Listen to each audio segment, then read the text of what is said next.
Absolutely no, darling. This is the last bit. Run, Troy, dear.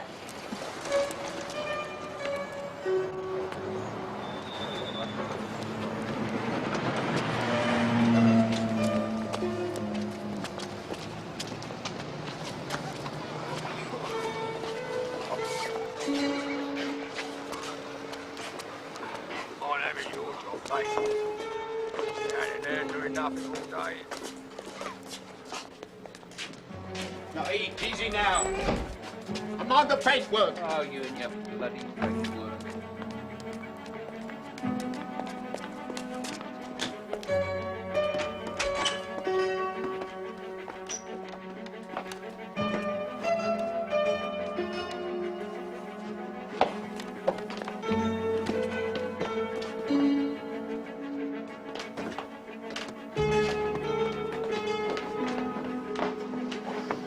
Leave it there, thank you. And, could we have a signature, please? Certainly.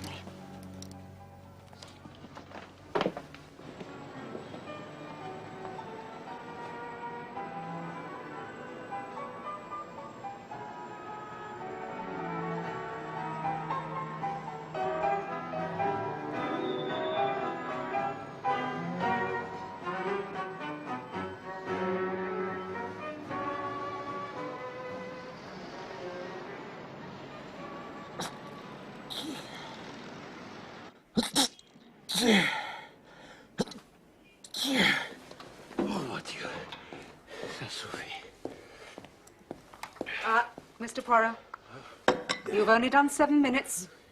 You'll never cure your cold if you don't obey the instructions. I can't imagine a method so undignified can cure anything. And now also I have the backache. There's the post-canvas level. Yes, and I'm afraid there was nothing for you. Oh. It's only been 3 weeks since your last case. 3 weeks is an eternity to a brain like mine. Without the constant stimulation, my little grey cells will starve and die. Already you can see I am suffering the effects.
Read it.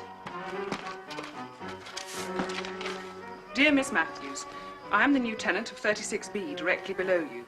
I wonder if I might have a word at your earliest convenience. Ernestine Grant, Mrs. Oh, sounds a bit ominous. What can she want? Lord knows. Have the clapped eyes on her. Probably complaint about the gramophone or something.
How's the cold, old boy? And now also you're trying to give me a heart attack? I would not be surprised if riding in that car was not responsible for my present malady. She's much too much of a lady to give anyone a cold. She's running like a bird since I fitted those new gaskets. Birds do not run, Hastings. When you were little, you should have paid more attention to your lessons in biology. You're really in a bad way, aren't you? Well, my friend, as one approaches the end, one begins to see life as it truly is. Don't worry, I've got something that'll cheer you up. Really? A couple of tickets for the Deadly Shroud. You know, the new murder mystery at Wyndham's. No, my dear Hastings, that is most kind, but how can a mere stage play be compared to the real-life cases of Hercule Poirot? Tell you what, I'll wager you 10 quid you can't solve the Deadly Shroud. You on? Well, the money, of course, is of no importance. But I find your challenge irresistible. I accept.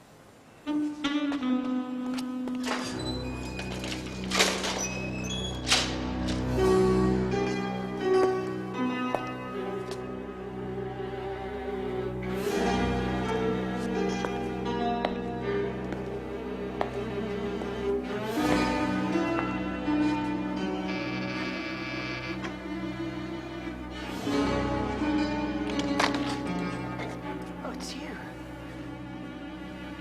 You better come in.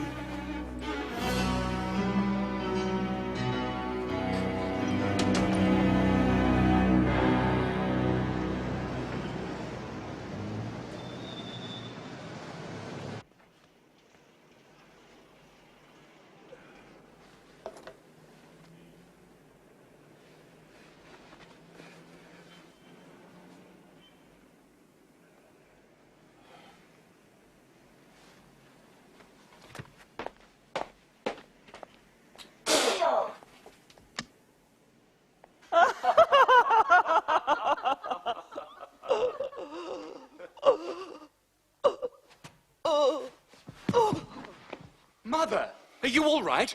Oh, my God! Help her, someone!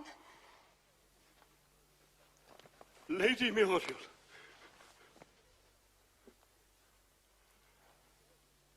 She's dead.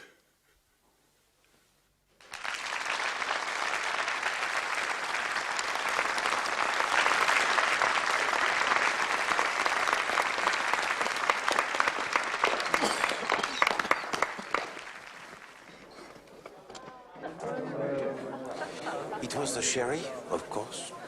What was it? That killed Lady Muriel. The sherry. It was poisoned. Oh, do you think so? I think that Mrs. Sadler's looking pretty suspicious. No.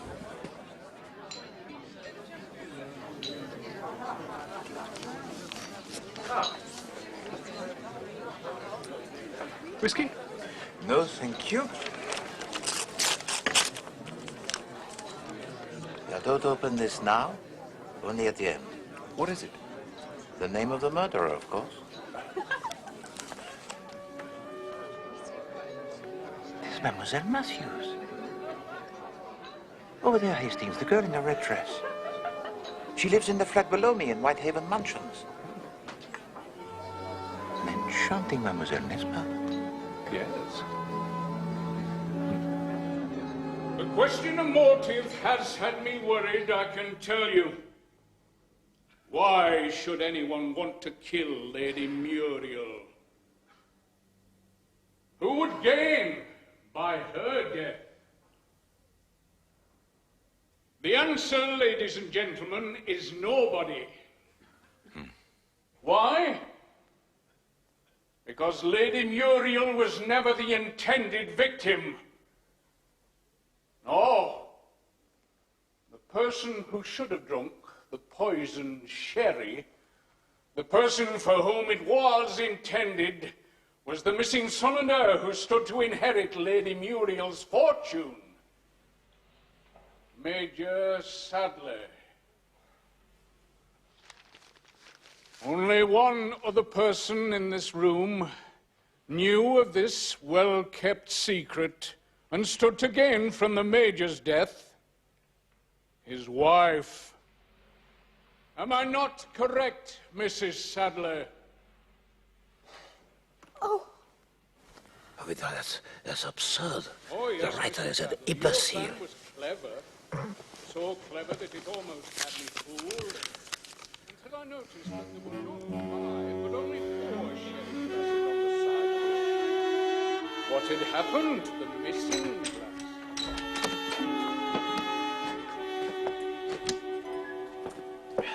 Perhaps it is time I retire, Hastings. I say, Poirot, you're beginning to make me feel badly about all this. No, not at all. Hercule Poirot is a man of his word, even if the playwright is not. We were not given all the facts. It was only at the end that we discover that Major Sadler is Lady Muriel's son. And the theater has made my cold even worse.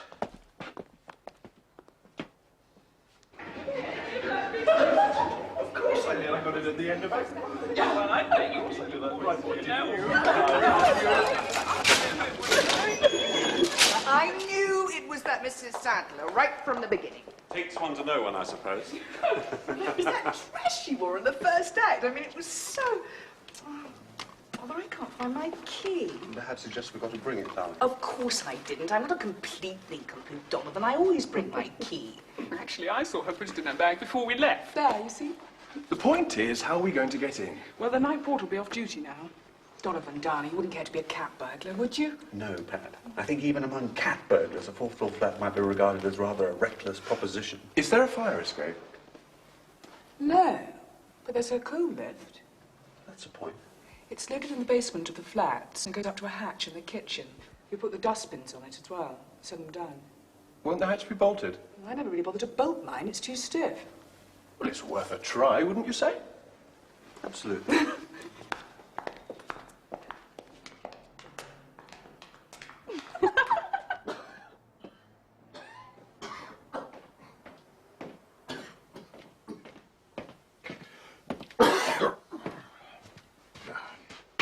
Really, my dear chap, it's not necessary. Only a bit of fun, you know. No. £10 we agreed. £10 it shall be.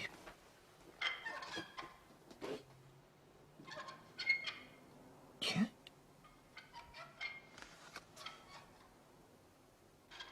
C'est curieux. It is late to put out the dustbin.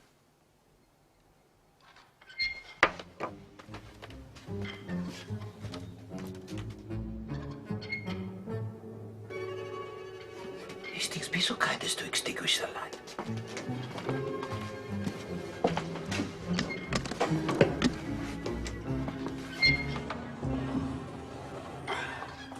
Listen, are you sure? Of course I'm bloody sure.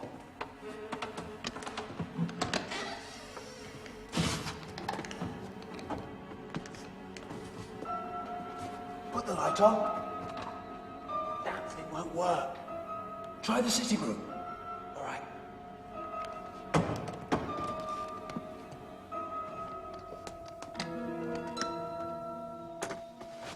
Looks like burglars. No, I do not think so. They are wearing the evening dress. Moment.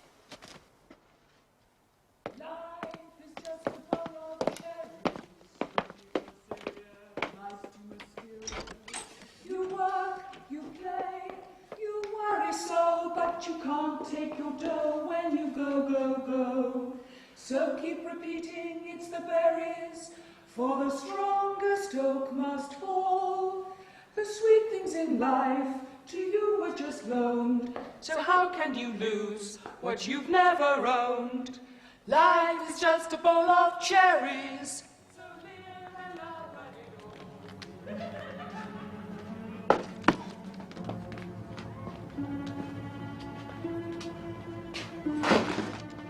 What on earth's Pat been up to? Everything's in the wrong bloody place.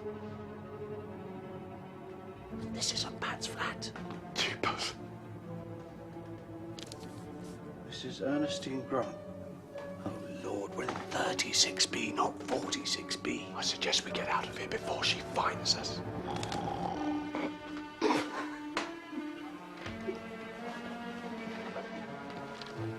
Look!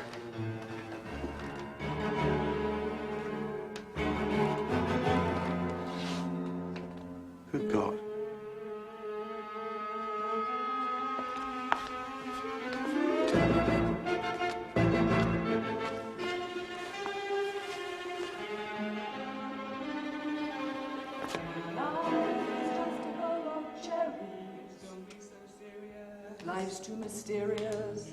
You work, you play, you worry so, but you can't take your dough when you go, go, go.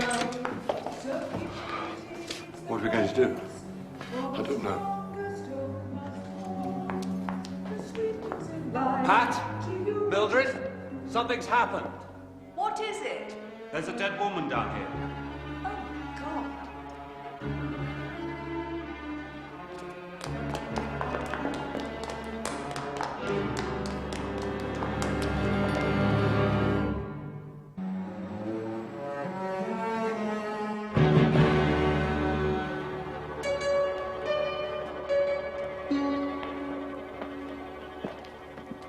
Jimmy? This is Jimmy Faulkner, Monsieur Poirot. Ah, bonsoir, Monsieur Faulkner. Not the Monsieur Poirot.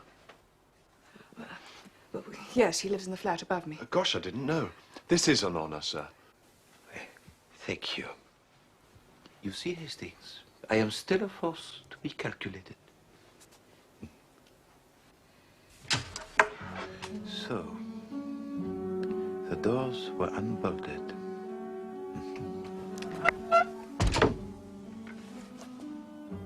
You walk across the kitchen. You say the light did not switch on. No, the bulb had gone or something.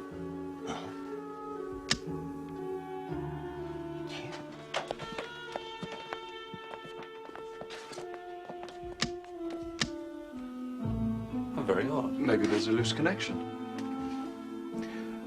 Or perhaps the bulb has been replaced. We heard that sound before, sir.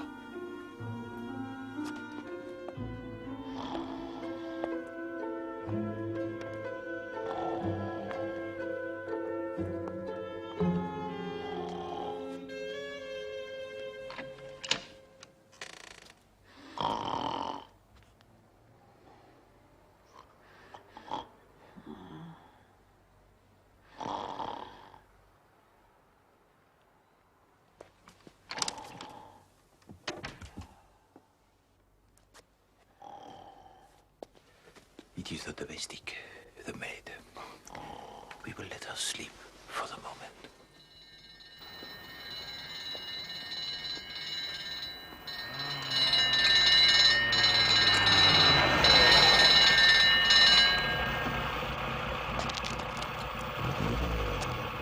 You better watch your step, lads.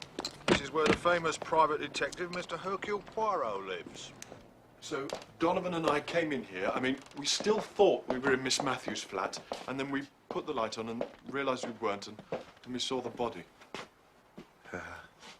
She has been dead for some time. What, hours, do you mean? What is that on your hand? What? Oh, what's that? My God, I think it's blood. Did you touch the body? No! So, the crime was committed at a table, and then the body was moved to the window. It is blood. Hastings, be so kind as to go downstairs and ask Monsieur Decker what time the last post was delivered this evening. Right. Hastings? Ah, my dear Chief Inspector Japp. You'll be having murders in your back bedroom next, Poirot. Right, who's the victim? Mrs. Ernestine Grant. Apparently she only moved into the flat today. And how was the body found? Well, I'm afraid that's rather a long story, Chief Inspector. It would be. I shall want statements from everybody.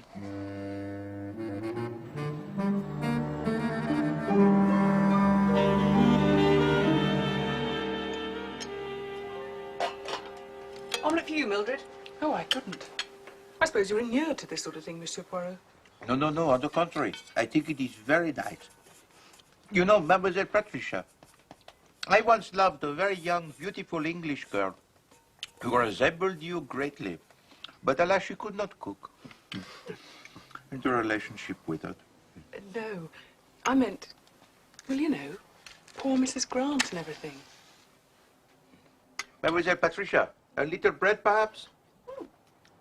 It is essential to keep up the strength of my little grey cells. You seem a little better, sir. Thank you. I am feeling better. Doesn't seem real at all. It's like being a play or something. A better play, I trust, than the Farrago we saw this evening. Oh, didn't you like it? Oh, we all thought it was terrific. I beg to differ, on the contrary. We were not given all the facts. The facts as presented pointed to Chivers the butler. Oh, do you think so, sir? Just a question. Consider his position. He was the only person who had the motive and the opportunity to poison the sherry. And then the writer has this character of a simple, bloody policeman speaking a windbag of the summing up, resting his whole case on the infantile subplot. The door was open. Come in, Inspector. Well, it looks like a pretty cut and dried matter. Not worth your while, I'm afraid, Poirot. The dead woman's Mrs. Grant, all right. A maid identified her. She was shot at the table with a small caliber automatic pistol. She fell forward, which accounts for the blood on the cloth. So somebody actually shot her in cold blood? That's the way it looks, sir, yes. How dreadful. And the time of death? The doctor estimates between 5 and 6 hours ago. None of you noticed anyone unusual in the flats around that time, I suppose? Mildred arrived just after lunch, and we didn't go out until Jimmy and Donovan came to collect us for the theatre at about 7, wasn't it? And you got back at what time? Oh, 10:30 or so. What does the maid say? Ah, Miss Trotter. Excuse me. It seems she had the evening off. She went out at 5 and got back about 10 o'clock, letting herself in with her own key. She noticed nothing unusual? She thought her mistress was in bed. Never thought to look behind the packing cases. It's very curious. Curious? To try and hide the body. Didn't want the crime discovered until he made his getaway. Perhaps. Well, perhaps. Oh, pardon. Please continue, Chief Inspector. Well, we found this on the floor. Dropped in his haste, I expect. Take a look at the corner, Poirot. JF. That's right, JF. Now take a look at this. This was found in the pocket of the dead woman's dress.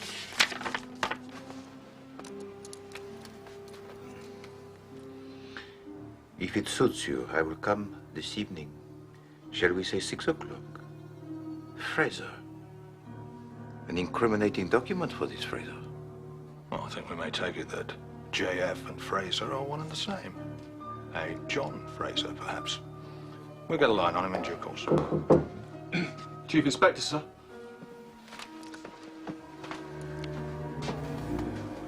Miss Trotter here was wondering if she can go home now, sir. I'm going to stay at my sister's, if that's all right. I couldn't sleep here, not tonight, I couldn't. Yes, that'll be all right for her. Oh, thank you, sir. Excuse me, mademoiselle. Yes, sir? Permit me, if I may, to ask you the question. Yes, sir. When you returned to the flat belonging to Mrs. Grant this evening, did you enter the sitting room? Oh, yes, sir. I collected the Evening Post on my way up, and I left the letters for Mrs. Grant on the sitting room table. And you noticed nothing strange in that room? No, sir, nothing. Thank you very much, mademoiselle. Thank you, sir. Good night. Poirot. Apparently the last post arrived at 9 o'clock this evening. Thank you, Hastings. And according to Dicker, nobody out of the ordinary came in and out of the building all night. Inspector, please. A little favor, if I may. Here we go.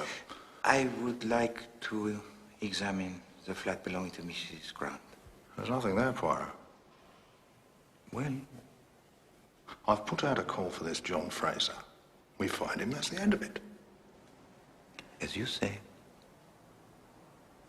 Well, then. Oh, examine it as much as you like.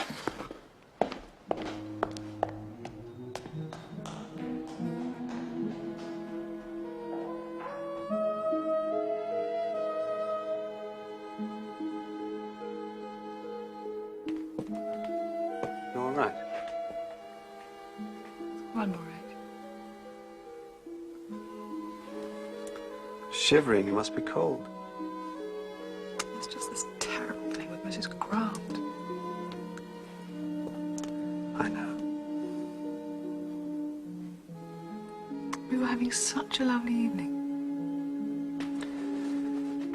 And we'll have lots more lovely evenings. Do you see that? Hmm? They're taking her away. Shocking business. And she only moved in this morning.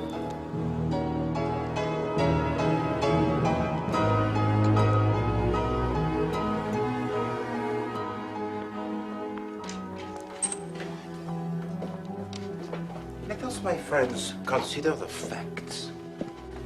First, the letter, which was found at the scene of the crime with the name John Fraser written on the bottom. Then, the handkerchief with the monogram JF marked on one corner. So, it would appear, would it not, my friends, that this man, John Fraser, was careless, n'est-ce pas?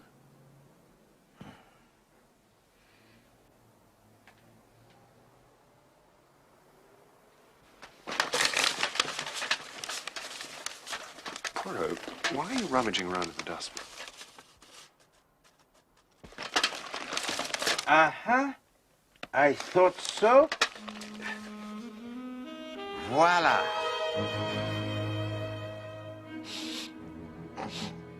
Pardon, I have a cold. Would you be so kind, Monsieur Donovan?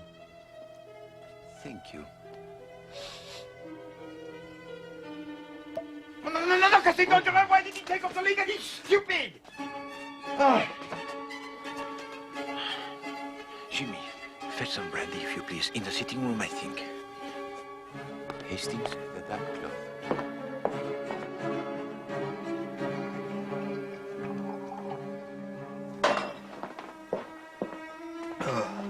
What happened? Here, drink this, my friend. You are fortunate, Monsieur Bailey. He could have been worse. Even poison, perhaps. You must be more careful. I kicked like a mule. Feeling any better?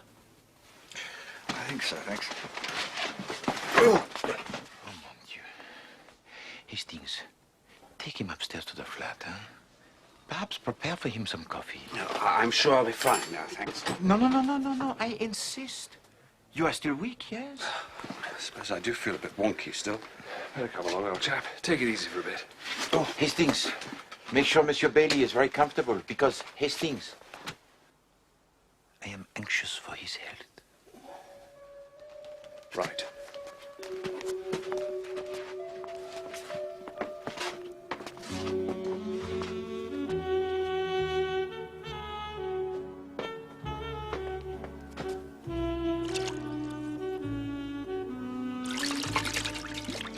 So, what now, sir? Now, do you mean? Nothing. The case is finished. Finished? Oh, yes, my friend. I now know everything.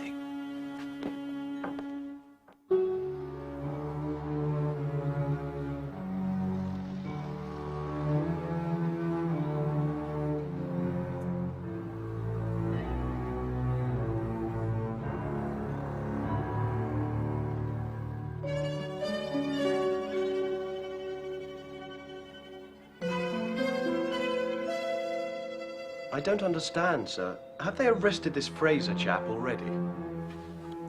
There is no Fraser chap. He is the name only. The name carefully marked on a handkerchief. The name written on the bottom of a letter which was placed in the pocket of the dead woman where we would find it. Good Lord. But who changed the light bulb in the kitchen then? No one. The light, it works to perfection. It was a ruse to get you into this sitting room. Come, I show you. You see, Jimmy, with the light on, it is obvious at once that this is not the kitchen of Mademoiselle Patricia. You would have had no reason to go into the sitting room, would you? No. No. Jimmy, what is this? The key to this flat? No. It is the key to the flat upstairs. The key to Mademoiselle Patricia's flat. Monsieur Bailey stole this key, Jimmy, from her bag, and I presume sometime during the evening. Donovan stole it? Yes. What on earth for? To prevent you all from going into her flat when you came back from the theater. But why would he want... Oh, mon Dieu! To drive you into this flat instead. To drive you, my friend, into the service lift. But where did you find the key? We are expected to find it. In the pocket of Monsieur Bailey. You see, Jimmy, I only pretended to find this bottle in the rubbish bin. I had it in my pocket all the time.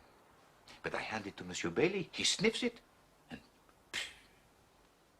In this bottle is ethyl chloride, a most powerful instant anesthetic. So, for the few moments, Monsieur Bailey is unconscious. But it is time enough, while you are in this room, to fetch the brandy,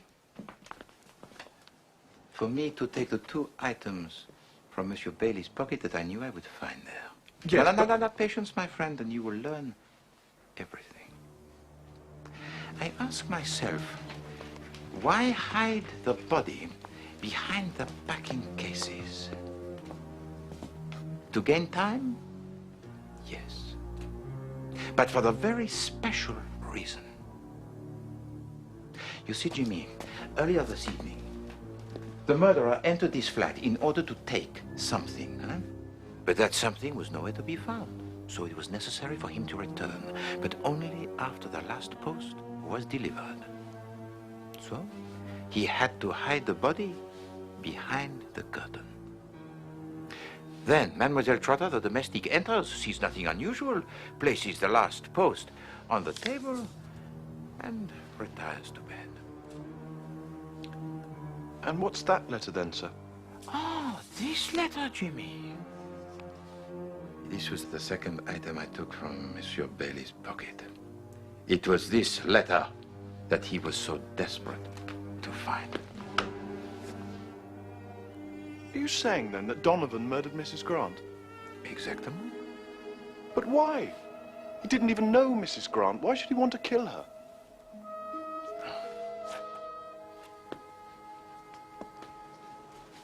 Jimmy, before I tell you, allow me to ask you a question. It is a most personal one. Are you in love with Mademoiselle Patricia? Oh, come on. Don't be shy. If I were your age, monsieur, without doubt, I too would be in love with her. Well, yes, as a matter of fact, I care for Pat damnably, but of course she's engaged to Donovan. She will need you once this trouble is known. How do you mean? Once this case becomes public, Jimmy, it will be very difficult to keep her name out of it entirely. You see, Mademoiselle Patricia was the motive for the murder. Poirot! Vite! Poirot! He's made a dash for it!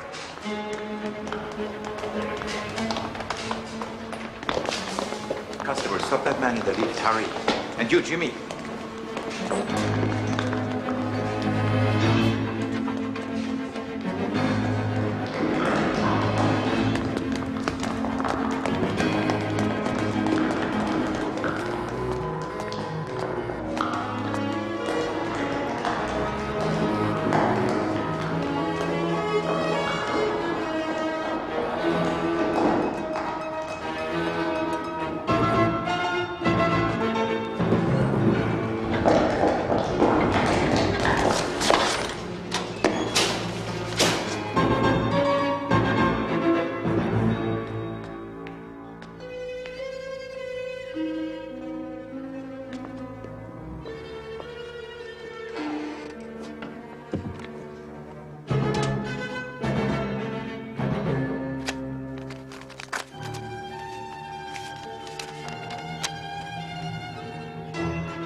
Well, there's not a sign of him out there, sir. That's dashed odd. He can't have got far. Your friend is not a fool, Monsieur Faulkner. He presses the button inside the lift, but does not descend himself. Voila. Quick, the basement.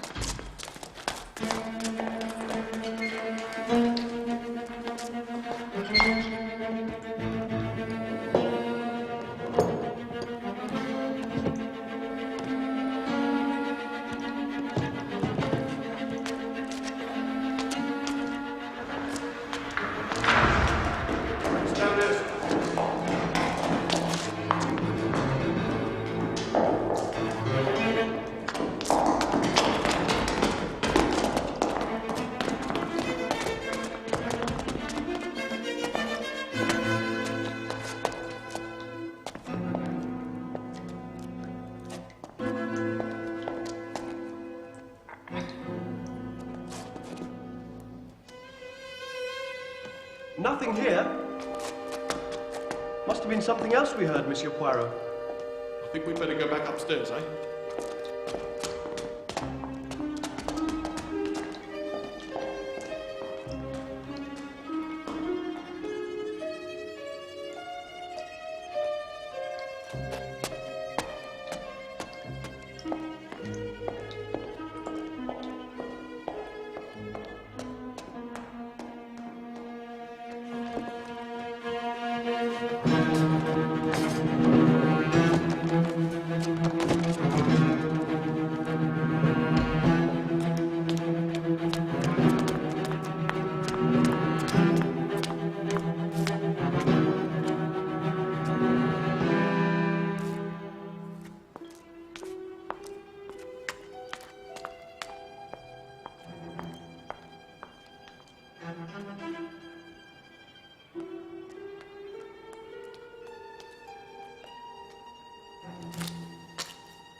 Nothing round the back, sir?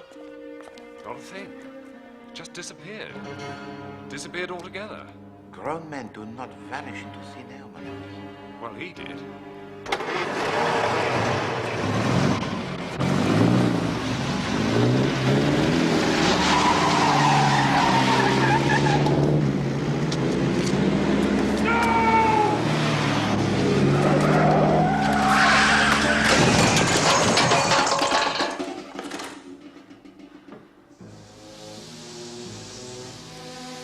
Oh my God, Donovan! Monsieur Bailey! Monsieur Bailey!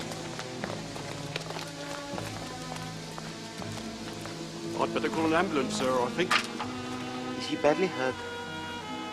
Oh my God!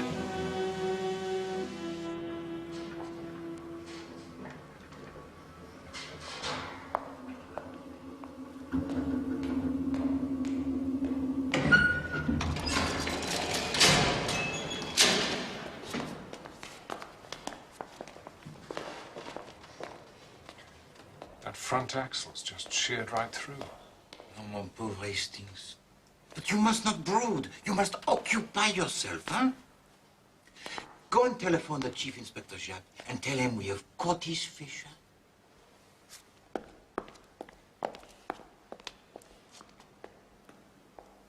What's happened to Donovan? It'll need a whole new front end.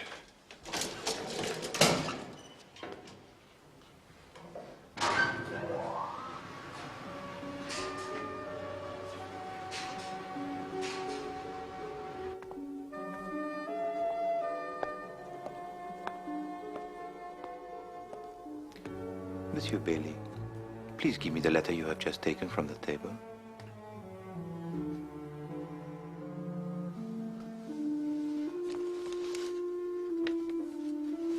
Thank you, monsieur.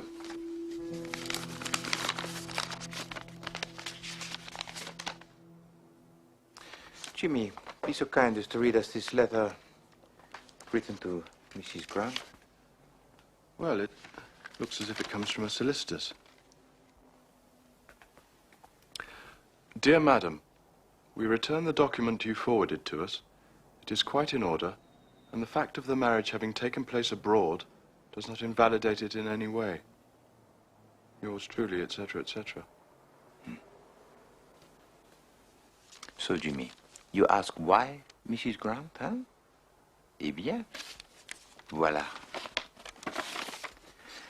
The marriage certificate between Donovan Grant and Ernestine Trapshaw, dated 1930.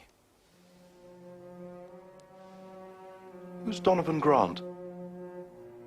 He now calls himself Donovan Bailey.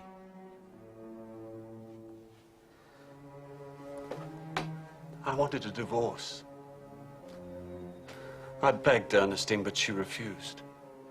Said she'd never let me free. After I fell in love with Pat, Ernestine started hounding me. Telephoned me every day, held it over me, threatening to tell Pat everything. Drove me mad.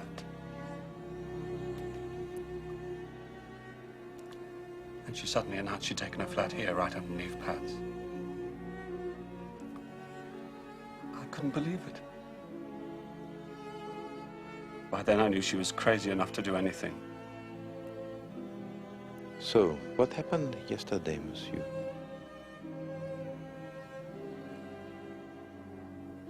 Ernestine called me in the afternoon. Said she'd written to Pat to arrange to see her, to tell her the truth about us. Well, I naturally assumed the worst. I knew I had to do something once and for all. I called round to her flat around about 6. Oh, it's you. You'd better come in.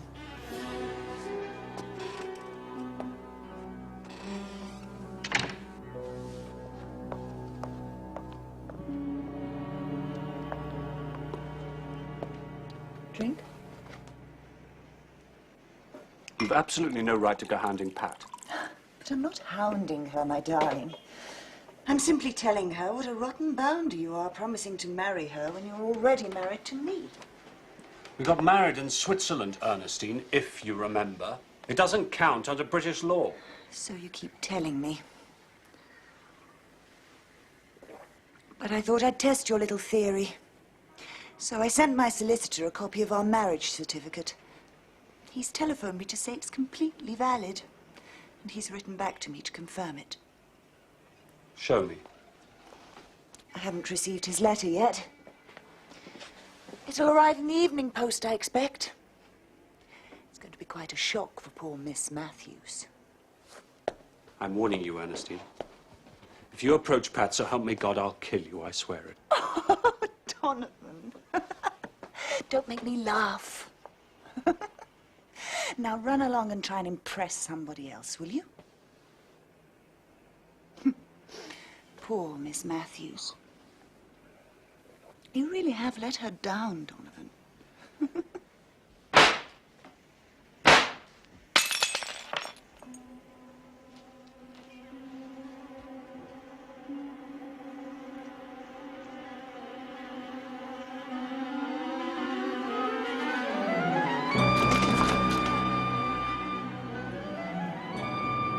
I warned her, you see. But she wouldn't listen. Afterwards, I went back home and changed for the theatre. I couldn't let her hurt Pat like that. Could I?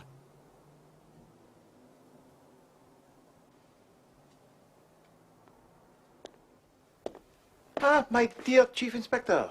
Came as fast as I could, Poirot. No, my friend. You came just in time. The case is closed.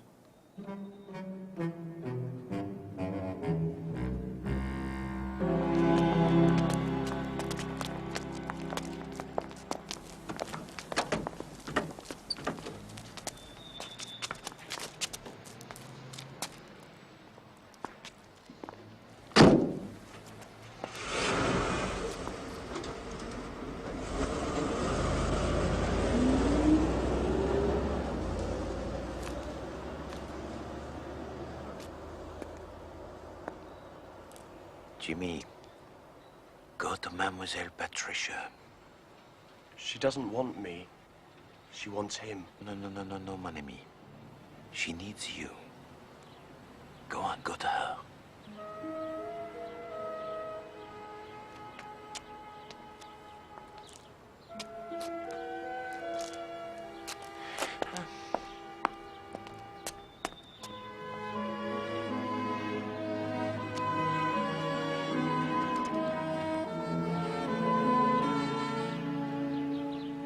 Hanging's too good for some people. Basically, what you've got here, Hastings, is some very expensive scrap metal. Hastings, my friend, Poirot is as magnanimous in defeat as he is modest in victory. Oh, yes. In view of the fact that you are going to need every penny you can get to restore this beautiful machine to health, I have decided to pay up and be content. I say. Thanks, old boy.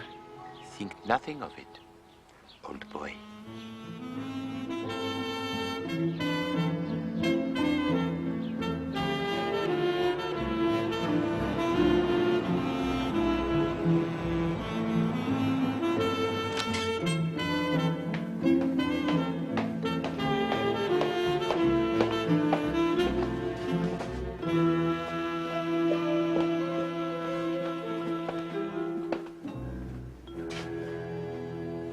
Good morning, Miss Lemon. Good morning, Mr. Poirot. And what a beautiful morning it is. Lovely. I hear you've been having all sorts of excitement here. No, it was nothing. A case like any other. I've got your friar's balsam for you. My what? Your inhalant for your cold. Poirot does not have colds, Miss Lemon. It is well known that Poirot scorns all but the gravest afflictions. But yesterday you were... Miss Lemon, yesterday was yesterday. My tisane, if you please.